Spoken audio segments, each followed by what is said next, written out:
phone. Oh, come in, but slowly, and keep your hands up. Thank you for agreeing to see me, Miss Quinzel. Well, you said you know something about Mr. J. Start talking. Well, it's not every day I have a gun pointed at my face. It's rather exciting, isn't it? You got about 2 seconds before I blow your wrinkly old brains out.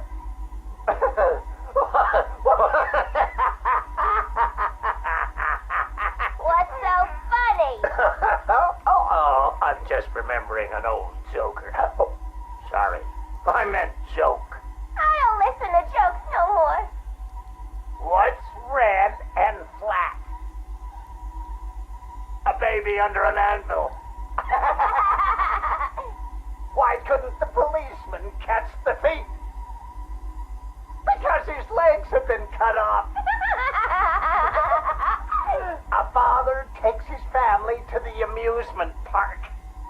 They all die in a car crash on the way home.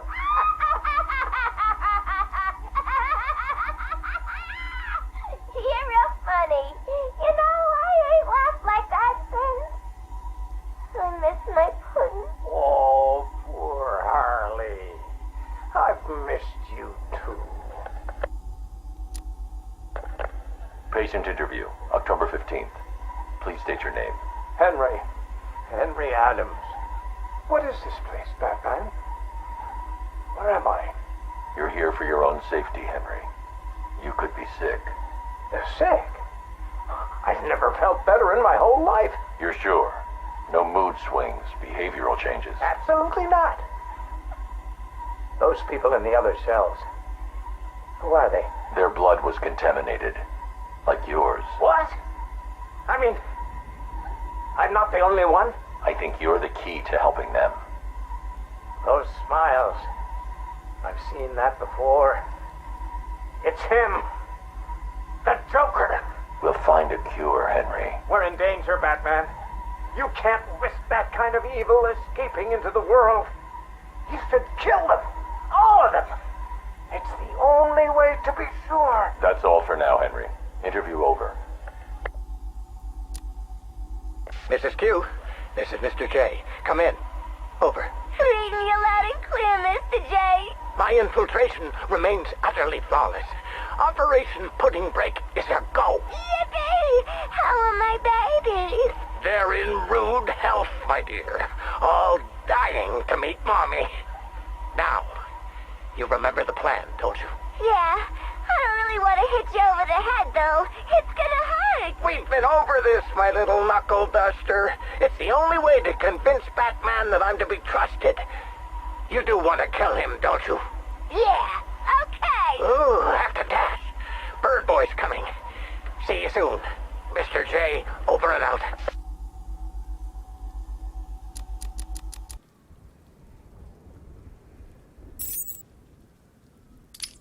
Hello? Anyone in there? No sense of humor. Ah, the strong and silent type, eh? Think you're safe behind that mask? Give me 20 minutes and a can opener, and I'll have you whimpering like a schoolgirl. You might like it. That's enough, patient. Guard, leave us. Yes, sir. Good afternoon. My name is Professor Hugo Strange. And you are? Two-Face. Catwoman. Batman. We can play these games as long as you like. Great. I love games. Not in my facility, you won't. I'm offering you this opportunity to make a deal. I am fully aware of your condition. The last thing you have is time. But I can make your final days more comfortable. And in return, I'd be giving you... I wish to study you. I need to know why you are the way you are. I don't have long, Doc. You're going to need more than some psycho mumbo-jumbo to get to the bottom of what's wrong with me. Oh, I have more than that. Much more. So, do we have a deal? How are you feeling today? You promised me another doctor, Strange. Maybe you shouldn't have killed the one I sent last week. What made you do it? Fish gotta swim, birds gotta fly. Besides, it was worth it to see the look on her face. Hey, you know what? I think I've got a piece of it here in my pocket. You are trying my patience. That was the third doctor you've killed. Well, keep on sending them, Doc. I'm trying to break my record. I think it is time for you to do something for me. Name it, Doc. Tell me how you came to be. Explain what made you what you are today. How you come to be sitting across the table from me, dying. Is that all? Well, I guess you could say I once had a very bad day. Really? Go on. It was a Thursday night. Things had been getting worse. I was 3 days from the bank foreclosing on my home. The chemical plant I worked nights at was about to lay off half the workforce. And I was sitting in the hospital, holding the hand of my pregnant wife, wishing to God that she wasn't dead. That must have been upsetting for you. Probably was. Back then, though, all I knew was that if I didn't let old man Falcone's men into the plant that night, they'd have killed me too. So here's the thing. I had to decide. Could I live without her? Was there any point going on? I've got to admit it. I was scared. Not of being dead, you understand. No one would blame you if you were. It is perfectly common. Do I look common? No, I was scared of the part just before you die, when you don't know what is about to happen, when you're desperately clutching at life and trying to hold on with slippery, blood-covered hands. So I made a decision right there. And what was that? That is a story for another day, Strange. I think I may need to see a doctor. Get me one. You were telling me about the night your wife died. Oh, no, Hugo. As I recall, I was waiting for you to send me another doctor. We both know I have sent you 3 more doctors. Did you? Yes. One was left dismembered outside the elevator to my office. The other 2 have not been seen since they were sent to you. How careless. Listen, Doc. Professor. Okay, Professor. I'll give you a little more. I just hope you're taking notes. It's the day after, and I'm standing in the freezing rain, just staring at the chemical plant, feeling numb. Jeannie was dead. It didn't seem real. I can remember the day I first met her. Her infectious smile as I told her bad joke after bad joke. How, even after living with the pathetic wretch I was, she still wanted my child. And then they arrived. Reality's way of yanking me another wedgie. Falcone's men told me to cheer up. He said things could be worse. I asked him how. He grabbed me by the collar, pulled me close. He'd been eating garlic, and each word stank as he threatened to perform oral surgery on me with a nail and a brick. A creative guy. They hand me a box. I remember thinking it was heavy. Was it a bomb? A gun? I'd never used a gun before. Were they that heavy? And what was in the box? How's that doctor coming along? I'll get you one. And when you do, I'll tell you the rest. You are looking a little better, yes. Well, I have my good days and bad days, but I do try and start each one with a smile. Are you ready to continue your story? Yeah, why not? So where was I? The box. Ah, yes, the box. So there I was, tearing open this box, expecting the worst. And all it had in it was a crazy red dome and a cloak. I thought they were having a joke with me, but oh no. They made me put it on. They said it was a disguise. It would keep me safe. It smelled like garlic. And that was it, really.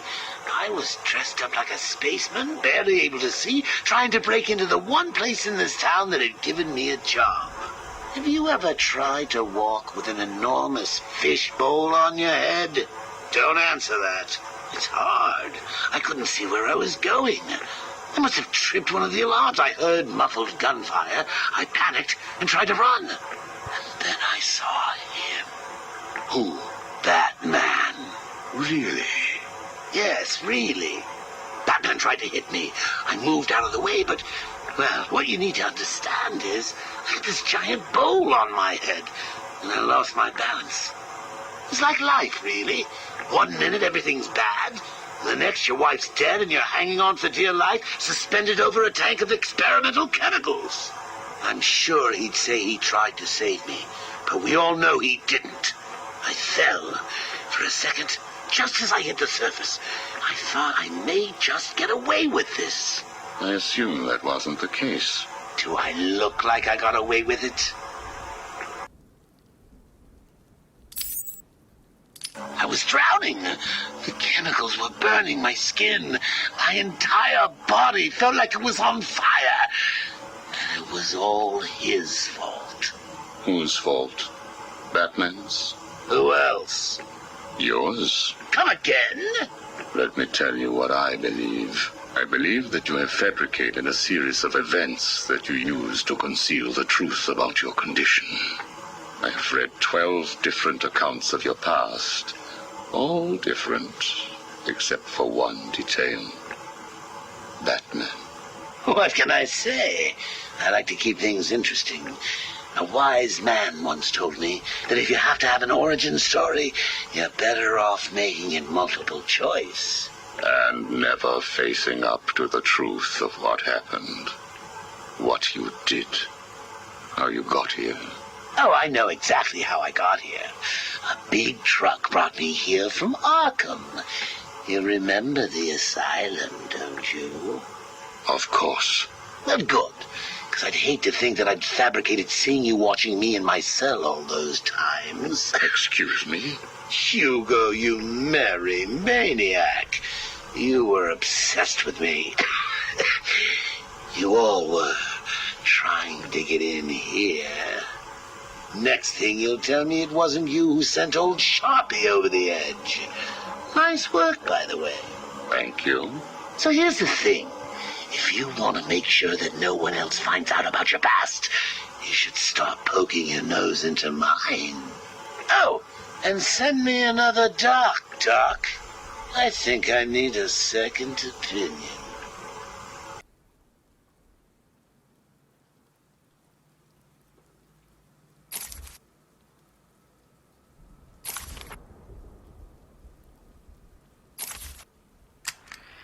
Harleen Quinzel? Call me Harley. Everyone does. I'm surprised you want to intern here at Arkham. I've always had a thing for extreme personalities. You can't deny there's an element of glamour to these super criminals. I'll warn you right now. These are hardcore psychotics. Most would rather kill you than speak to you. I'm sure I'll be fine, Doctor. They'll eat you for breakfast. I mean it. 1 or 2 of them will enjoy it too. Be careful. Patient interview number 1. So, I'm your first, am I, Toots? You know what they say, you never forget your first time. I'll try to make it memorable for you. Oh, you already have. Tell me, why do you do the things you do? Why do you think I do it? Fame, notoriety, a desire to stand out from the crowd, a wicked sense of humor. You're good. How did you figure me out, Doc? I've had doctors poking around in here for years, and no one was as astute, and if you don't mind my saying, beautiful as you. Really? You're just playing with me. Well, you'll never know, will you? Unless... Unless what? Tell me. Care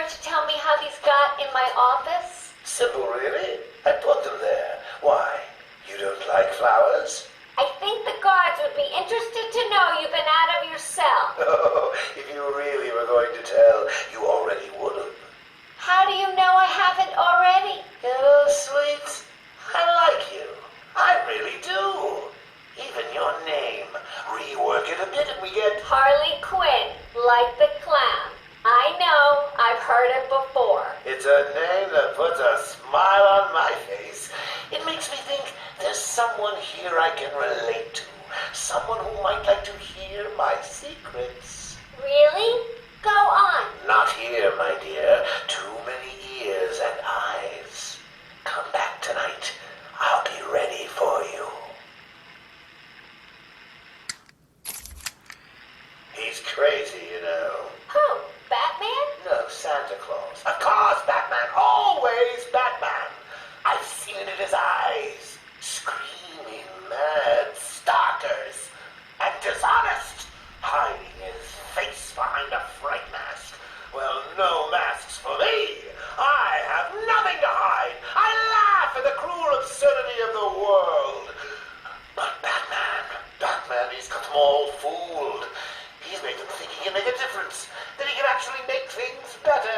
And the joke of it is, they all believe it. The police? The police, the media, the frickin' junior rangers. Every last sack of walking meat in this urban cesspool. Listen, sweets. Batman knows we're all on the same funhouse slide into madness. Why won't he admit it? He's up there in his belfry laughing at us. And the real gag is the miserable liar is allowed to run free while I'm in here. That's really incisive. Then you understand, don't you? You know why I do what I have to do. You know Gotham's only real savior is me. I got what you wanted. You did? I mean, good. How did you smuggle it in? Actually, I don't want to know.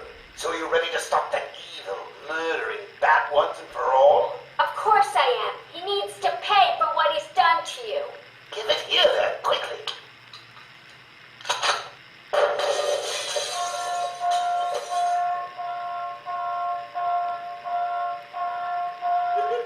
Come on, Doc. We've got ourselves a bat. Doc's outputting. Say hello to your new and improved Harley Quinn.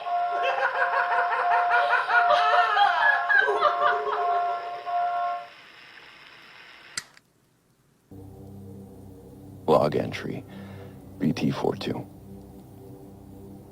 Alfred, I can't do this. Not now.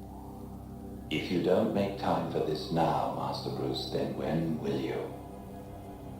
Take all the time you need.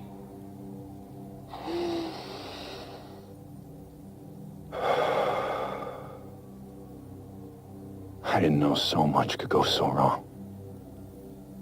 There's nowhere else I can go. Dick stopped by Gotham again.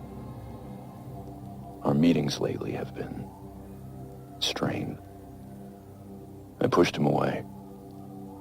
And this time I don't know if he'll ever come back. He worried about my obsessions, but I wasn't focused nearly enough. If I was, then Barbara... She got hurt. Paralyzed. Maybe permanently. Because she was trying to help me. I let her take on too much. I should have been there. I failed her. Barbara, and Dick, and Jason. Jason barely got a chance. He could have been great for Gotham. The best kind of Robin. But he was reckless, rushing into danger like that. No. I'm responsible for this. After being too strict with Dick, I tried to give Jason more freedom. I should have been paying more attention. He went off on his own to be a hero. Then that monster murdered him for it. He was killed because of me. I'd do anything to fix this. Things I said I'd never do. Like speak with Talia again. I swore to myself I'd never consider using a Lazarus pit. The risks, even compared to death, were too great. but I had to know if resurrection was even possible. But when I tracked her down, I couldn't even ask for her help. One more thing I got wrong. And Talia just laughed. I broke almost every rule I have to bring Jason back. And I have nothing to show for it. He's really gone. 16. Batman failed. I failed everyone. I don't know how to make any of this right. But I'm going to find a way. Log entry BT-70. I don't often have dreams. But this morning, I woke up from one about Nightwing. Dick came back to Gotham. We sat right here in this room, together. He let me explain myself, apologize for pushing him away. I found all the words I should have said before he left. That's how I knew none of it was real. He asked me about something we used to talk about. Batman's legacy. You know, who wears the cowl when Bruce Wayne can't. For years, I thought I had the answer. Every time I looked at Dick Grayson, I saw the next Batman. But Dick never wanted it. I've been monitoring his activities in Bloodhaven. It's amazing what he's accomplished on his own. His way. With courage and kindness. I see it clearly now. I don't want Nightwing to become Batman. I need Batman to be more like Nightwing. Despite everything, I just wish he was home, so we could talk. Really talk. I'd tell him how proud I really am. That Nightwing is the better version of what Batman was meant to be. That because of Dick Grayson, Bruce Wayne became a better man. I'd tell my son that I miss him. I'll tell him the next time he comes back. He doesn't need me bothering him. He doesn't need me at all. Log entry BT-55. I stopped by Victor Freeze's new cell at Blackgate earlier tonight. Victor's looking at 2 years for his latest escapade. But his cell is adapted to his condition, so in theory he can stay there for any sentence, regardless of length. I made a promise to Victor long ago that I'd try to help his wife, Nora. Recently, advancements in medical technology made that possible. As much as I was glad to help Nora herself, I had also hoped that helping her would encourage Victor to change his ways. But after her successful decriminalization and treatment at Gotham General, Nora wanted no part of their previous relationship. She recognized what I'd been reluctant to accept. Mr. Freeze has embraced his identity as a villain and is loath to give it up. At her request, I safely relocated Nora. Her instincts were right. His response was violence. I subdued him and brought him to the GCPD. Victor now insists that Nora rejected him due to his condition rather than his actions. He asked for my help in finding a cure. I agreed. I've looked at my work for Nora. I think I can do it.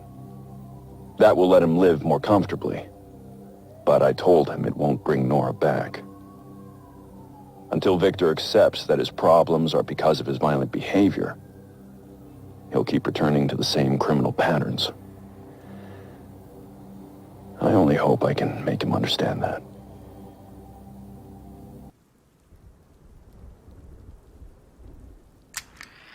Patient interview. Pamela Lillian Isley, November 12th, 11:33 a.m. Good morning, Pamela. How are you today? Fine. Today is a special day. What do you mean? This is the anniversary of my new life. When I found my true self, my destiny. Are you referring to the event with Dr. Woodrow? Yes. What else? Of course, at the time, I thought Jason had poisoned me. But in retrospect, he did me a huge favor.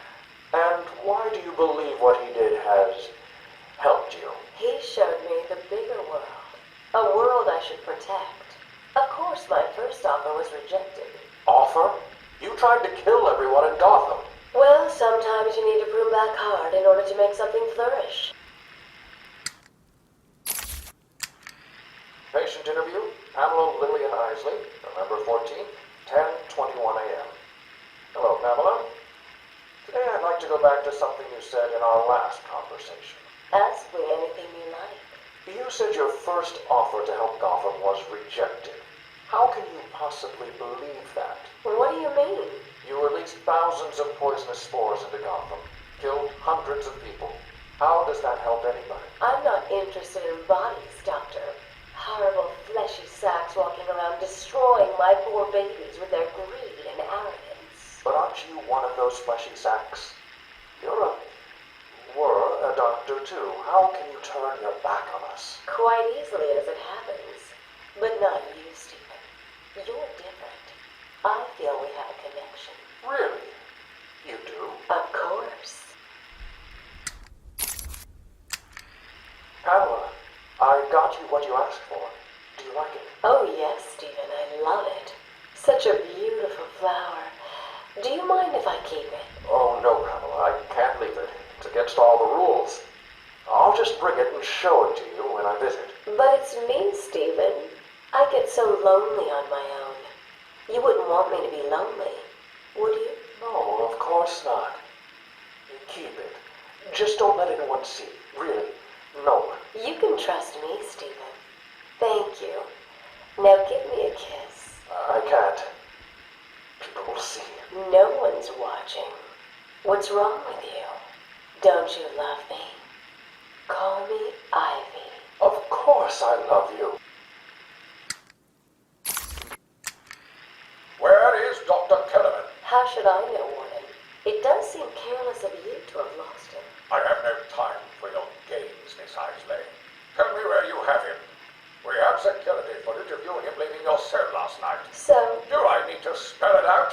We know you hypnotized him, or whatever it is you do. We know he took you somewhere, but conveniently, security cameras across the island were mysteriously covered by leaves and flowers at 3 a.m. Now tell me what it is. I'm not saying a word unless you do exactly what I tell you to do. We found him, no thanks to you. The poor man could have died. So? He has a wife, a child. As do the plants he travels underfoot. The spores he breathes in and destroys have children. Why does he deserve anything more than them? You people ignore what is happening in front of your eyes. I refuse to put the welfare of plants before the welfare of people. And that is why you will lose. There's more happening than you know, Warden. It's all connected.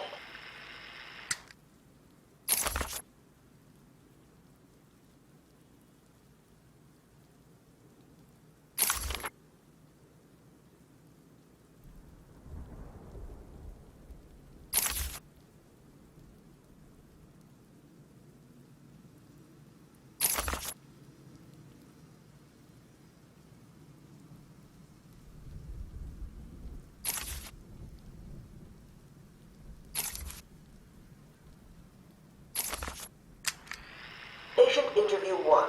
Patient was referred to me after the incident with Dr. Murphy. He appears to have suffered a breakdown of sorts. I believe it was brought about after the loss of his wife and child. As yet, the patient has been unable to speak. Continued observation shows little mental activity. It's as if the shock of what he saw triggered his mental collapse. There's someone in here! It's him. We found him. Break down the door! Note to self. As ever, it is difficult to continue my research under such conditions. Step away from Dr. Combs! Now! Get down on the ground! We found them. Someone get a medic. Oh, God, what's he done to him? Patient interview 6. Dr. Crane has been back in custody for 3 weeks. Regular sessions have been inconclusive. I am not sure he is actually insane. Good evening, Stephen. How are you tonight? I'm conducting the session, Jonathan. Of course. If that helps you cope, I wouldn't have it any other way. Let's talk about the events 3 weeks ago. What did you think you'd achieve? Dr. Murphy is still in therapy. I wanted to understand him. His personal demons, his fears. It's all quite fascinating, really. But you were a respected doctor. A brilliant mind. Now just another resident in Arkham. Can I have a drink? A strong one? This kind of question bores me. I'm afraid not. Interesting choice of words, Doctor. Tell me, what are you afraid of?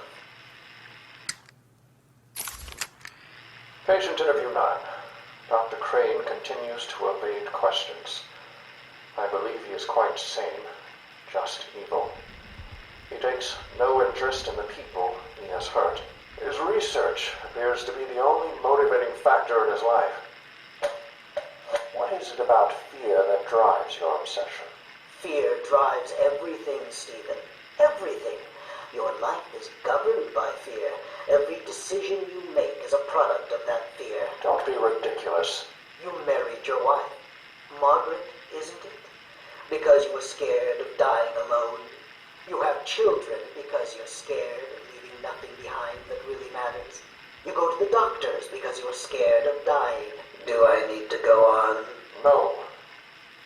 I think that will be all for today. Guards? Today I have another interview with Crane.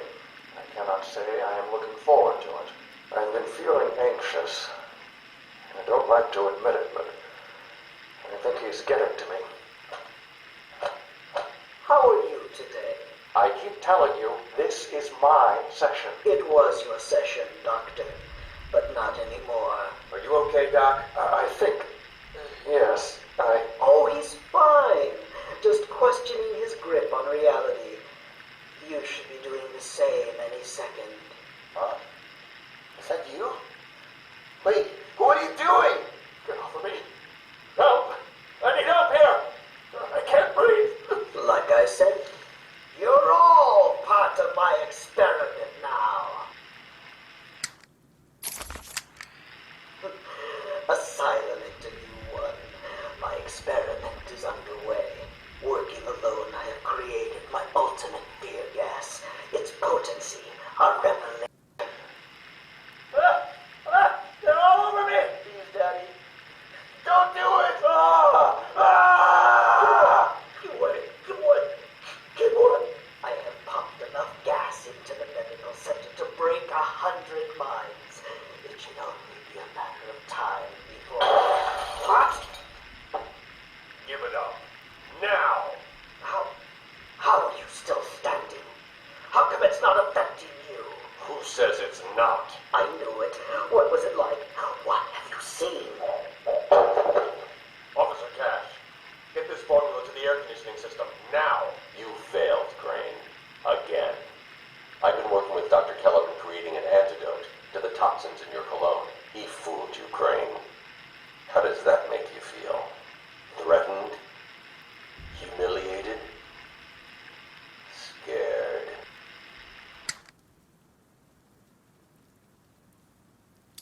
I'm only doing this as a courtesy, Strange. Don't think you've beaten me. I just thought we could both benefit from a little talk, Mr. Cobblepot. Don't try that psycho mumbo-jumbo with me, Strange. I'm not like the other crazies. Of course not. After all, considering the challenges you faced. Challenges? What freaking challenges?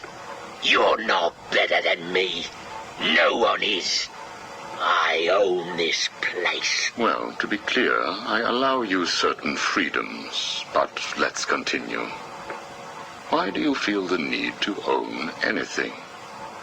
I believe it is a mechanism to compensate for some childhood inadequacy. You were friends with the Waynes, correct? I was. Till someone did the world a favor and blew the brains out of little Wayne's self-righteous parents. I was laughing for weeks. It still brings a smile to my face. And you think that's okay? Okay? No, I don't think it's okay. I think it's bloody hysterical. That family destroyed mine. What happened to them? Well, it couldn't have happened to nicer people. Take a seat, Mr. Cobblepot. What is it now, Strange? I wanted to talk about your apparent hatred of the Waynes. Your outburst last time was most interesting. Oh, it's simple, really. I don't like the snivelling little bastard. Look at him. All high and mighty because someone killed Mummy and Daddy. Most people look upon him with sympathy. No, they don't. They're jealous. Jealous of his money, his cars, his women. He lost the sympathy vote when he vanished for all those years. I can't tell you how much I hoped he was visiting his dear Mum and Dad. Where do you suppose he went? How am I supposed to know? Let us move on, then. No. It's time that you do something for me. And what is that? Here's a list.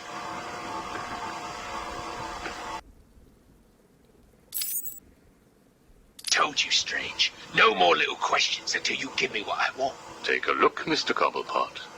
Here is a purchase order for the various firearms you require. I must say, you chose an exotic selection. I only take the best. A wise strategy. So what's yours? Excuse me? What are you up to? Why would you give me of all people, guns, explosives, all this stuff?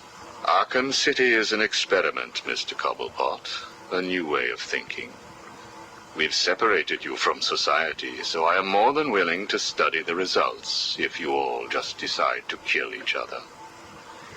Besides, your feud with the Joker is intriguing. I was here first. I bought my museum in the Iceberg Lounge fair and square. It was you and that mayor who stuck us all together. Again, you refer to owning things. Quite fascinating. I believe we gave you the opportunity to leave. And take over my turf. Never.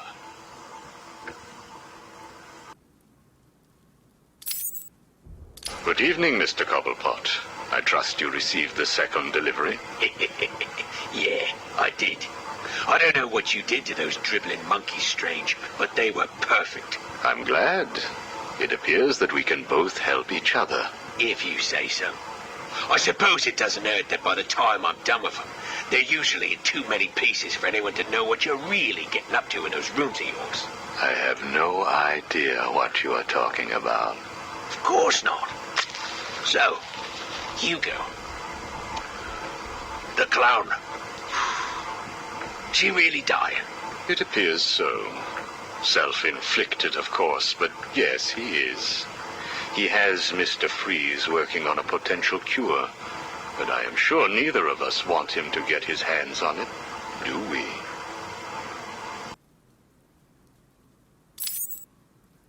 We're ready. Good. Now, one last thing. Your face. It's beautiful, isn't it? The eye. I believe it was the result of a bar brawl, correct? Torag got lucky. He got his, though. He took my eye. I took both of his. Left him trying to walk across the Gotham freeway at rush hour. Hilarious. You're a rich man, Mr. Cobblepot. You could have had that glass removed. They said it was impossible. And what the hell? I think it gives me a more unique look. Know what I mean? Now, where is Freeze? He's right here, in the room next door. You can take him with you. Are you familiar with the term Napoleon complex? No. What is it? It's nothing.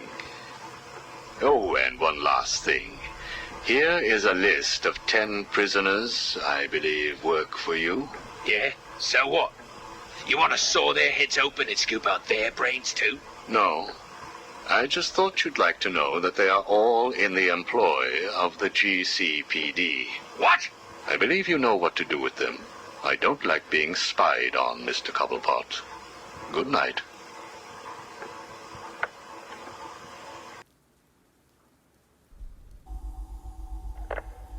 Keep that smoke out of my face, little man. What's the matter, Harv? Burning smell bring back some bad memories. You're a real couple of bozos, you know that? Enough. Well, face. Yeah, what's left of it. What's the deal, Crane? Why are we here? Because you share something. A fear that strikes at you from the shadows, hunts you, keeps you afraid of the dark. Yeah. We all fear Batman. Tell us something we don't know. Like how we kill him. That's my job. This cocky gobshite isn't the first bat fanatic to muscle in on our turf. I'd sooner piss on him than trust him. The coin says give him a chance. Sod the stinking coin. When I make a deal, I like to look a man in the eye. Did you bring a footstool? Yeah, real funny, Harv. You keep talking like that, and Scarecrow's little ceasefire ain't gonna happen. Let this Arkham Knight run his army. Leave him and Scarecrow to chase the bat. We can take care of ourselves. I'm having nothing to do with your bank job. Aside from my cut, of course. You just make sure our men are armed and their guns are loaded. Oh, don't you worry, Harv. The guns will be loaded. Every bleeding second of this truce. Look at you, getting claret everywhere. Look like you've done 10 rounds with Grundy. Oh, my arm, I think it's broken. This had better be good, otherwise I'll give you a matching pair. What happened? We got to the docks, like you said. Harvey's men? They had the same idea as us. Someone warned them, didn't they? You dirty, filthy grass. Boss, please. Someone got the drop on all of us. They killed everyone. What? He went through us like we weren't there. I never seen anything like it. The Arkham Knight. He had a gun in my mouth. He said this was a family now. We all gotta get along. And he said you better know your place. Cheeky bastard. Hey, don't shoot the messenger, right, boss? Nah. I could break his bloody arm, though. Oh, boss. My arm.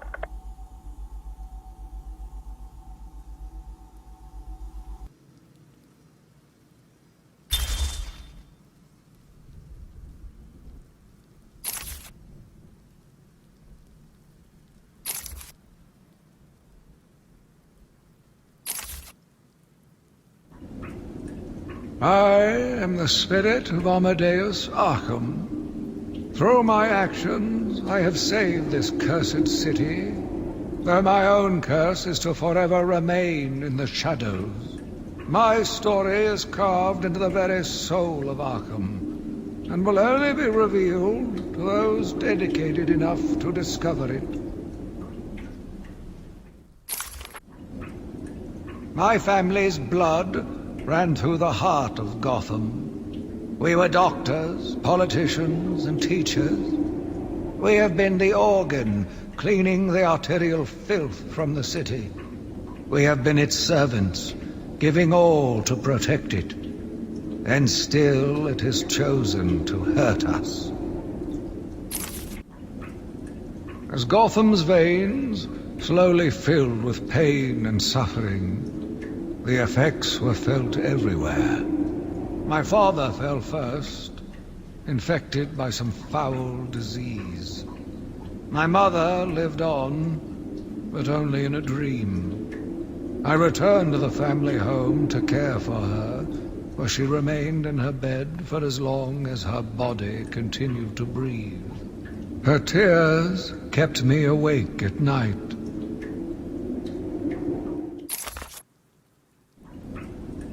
My journey lasted little over a month. Visiting academics in both Metropolis and Keystone, I was exposed to a wealth of new ideas. I began my day returning home in good spirits, eager to see my wife and family. I ended it kneeling in their blood, broken fragments of my life, pouring through dripping red fingers.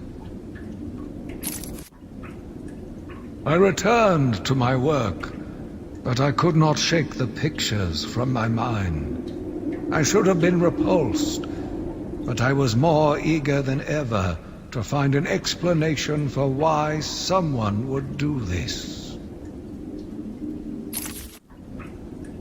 They brought the animal before me, shameless and barking like a mad dog. For what felt like days, I endured his boasts. He took pleasure recounting his actions, cataloguing his depraved crimes. What should have been revenge turned to pity. This poor dog needed my help. The island changed little over the years. Its reputation was in tatters, but I vowed to fix it. As the buildings were rebuilt, I saw the future. A bright, wonderful future. New brick, metal and paint covered old wounds. Fresh blood was injected into the body. Bright new minds came, and all swore to uphold our promises. We all knew we were the ones to fix this city, and the city would thank us. My family's killer stood in front of me. Years of therapy have deemed him sane. I was proud to see him walk free. In exchange for his liberty, the state required only a signature. He talked about wanting to walk in a park, how he longed to feel fresh air on his face. And then he took my father's fountain pen and killed my secretary. As he was subdued, he screamed out, pleading for forgiveness, for pity. But I had none. I watched as guards beat him to a stain on the floor. Spring was a turning point, a new beginning, a glorious realization of my true destiny. My family's killer perished in an unfortunate accident. These animals cannot be cured. Like dogs, they only respond to discipline. And if that fails, then I was afraid that these accidents would have to continue. I took a walk around my island. I passed by the penitentiary and felt nauseous at the thought of the filth it contained. I looked out over the Gotham Bay, and in the distance I saw lights. No doubt boats bringing more filthy degenerates to my city. I swore again to protect her from this darkness. I argued with the latest group of young, eager doctors. They bored me with theories and ideas, proving that they had no theories on how to cure these animals. Only one shared my vision. I offered her the chance to explore her dreams. She accepted. We'll make a good team. The Gotham police dragged a new patient to the island. They said he was responsible for the disappearance of hundreds of the city's vagrants. As I looked at his disgusting body, all scales and teeth, my mind ran free, dreaming of delicious punishments to break this monster. Doctors gathered around, poking it, examining, but only I knew what would cure him, once and for all. The beast was too strong. His animal savagery nearly cost me my life. I took my frustrations out on a lone patient. His case notes suggested he was a paranoid schizophrenic. His pleas, as I beat him to death, suggested much more. His confessions were illuminating. My path was clear.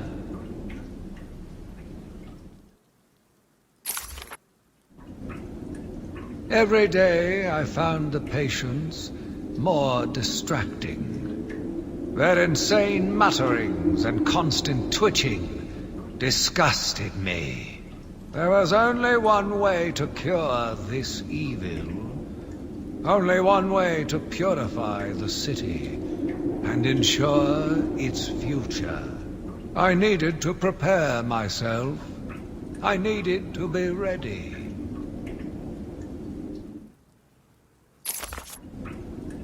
I had a sudden pang of conscience. I sought counsel from my priest on the choices I had made. I asked him if it was a sin to kill in order to save a life. The holy man said all life was sacred, but a judgment would not be upon my soul if I acted to save another. I left the confessional with my soul uplifted, convinced more than ever I am doing a service not only to mankind, but to God as well. I watched in silence as he brought in the woman. Her skin now a venomous green. The wanton creature no longer looked like a human being, much less a woman. The Bible says, "Suffer not a witch to live." Yet he has once again delivered this female atrocity to our care. Once I have dealt with the monster, I think it will be time to see if green wood does, in fact, burn.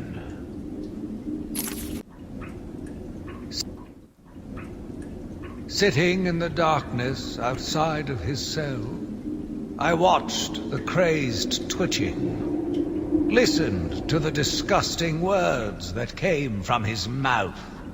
How can I let a dirty animal like this live? He is the cancer I have sworn to protect the city from.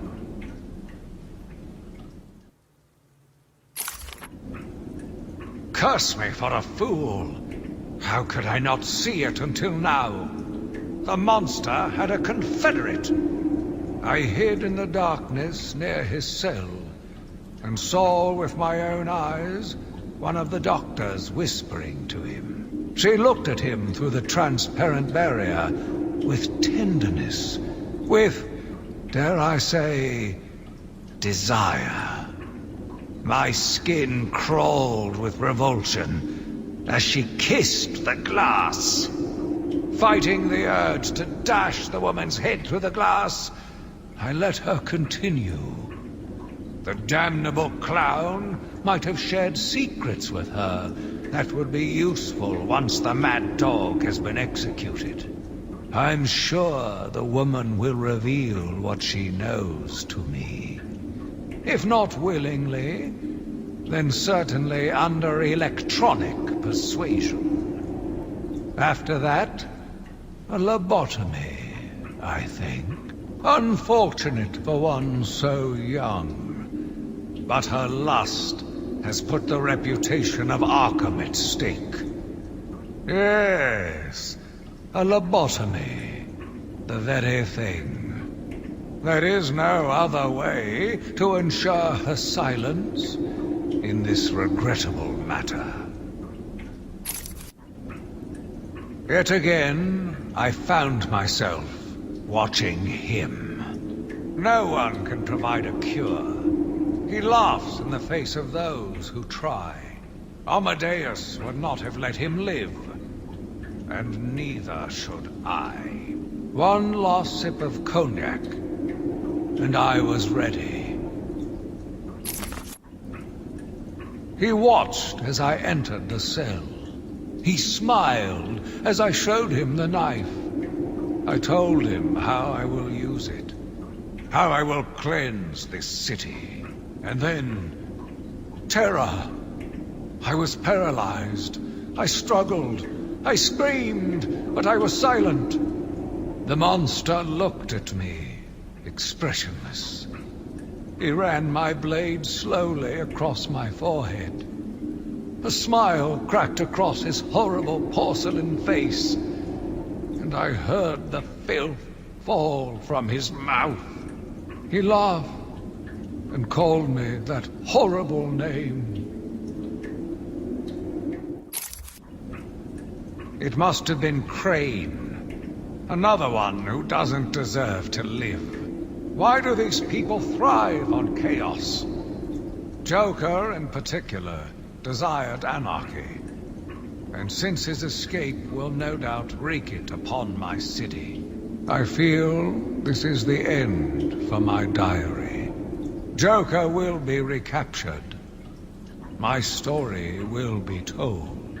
I am not afraid. If Arkham becomes my cell, then I will know I did my best. I will be remembered.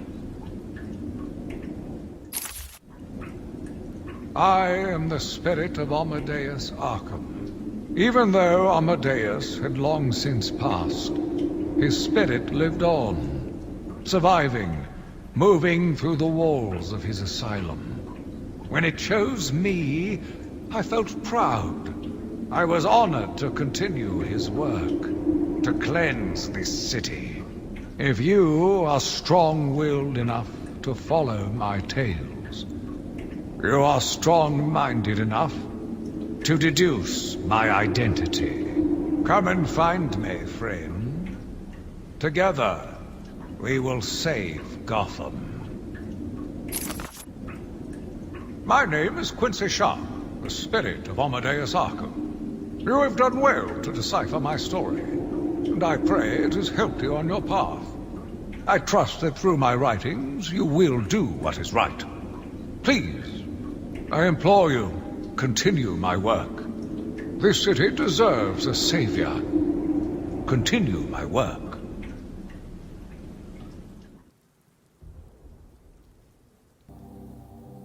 Log entry BT-57. It's been 2 months since I confronted Red Hood. Wanted criminal, confirmed killer. Jason. At first, I didn't want to believe it. But after that shock came hope. He's still driven by a sense of justice. There's still a part of him I can recognize as Robin. He's talking to me, but he's so angry. Not so much at his murderer, but at me. I deserve his anger. He was just a child when I put him in harm's way. I pushed him too hard, too fast. He's made it clear that he'll never let go of his desire for vengeance. But he's come to understand that violence has its limits. I can only be grateful Jason's meeting me halfway. He's accepted counseling. We're finding a way to move forward. He's even suggested we work on a new kind of pistol for him, together. Something that's more bat-friendly. I have some reservations about that, but he insists it's possible, and his prototypes are promising. He's making an incredible effort to come back from that cliff. To be a better man. So far, I've been unable to find out what happened between Jason's murder and his appearance on Gotham streets as the Red Hood. His amnesia seems total, but not necessarily irreversible. Maybe with time he'll remember. Alfred and I ran every test we could think of. The last one confirmed my suspicions. We found evidence he'd been exposed to a Lazarus pit. Was Jason revived by Raish? Talia? Another faction or cult? Raish has healed his injuries, no matter how severe, in Lazarus pits. Ongoing exposure has rendered him practically immortal, though at the cost of his humanity. Raish's original goal when he founded the League was to destroy a corrupted society, to then rebuild it to a purer form. Now, he seems to have lost sight of any reconstruction. He views all human beings as irredeemably flawed, even Talia.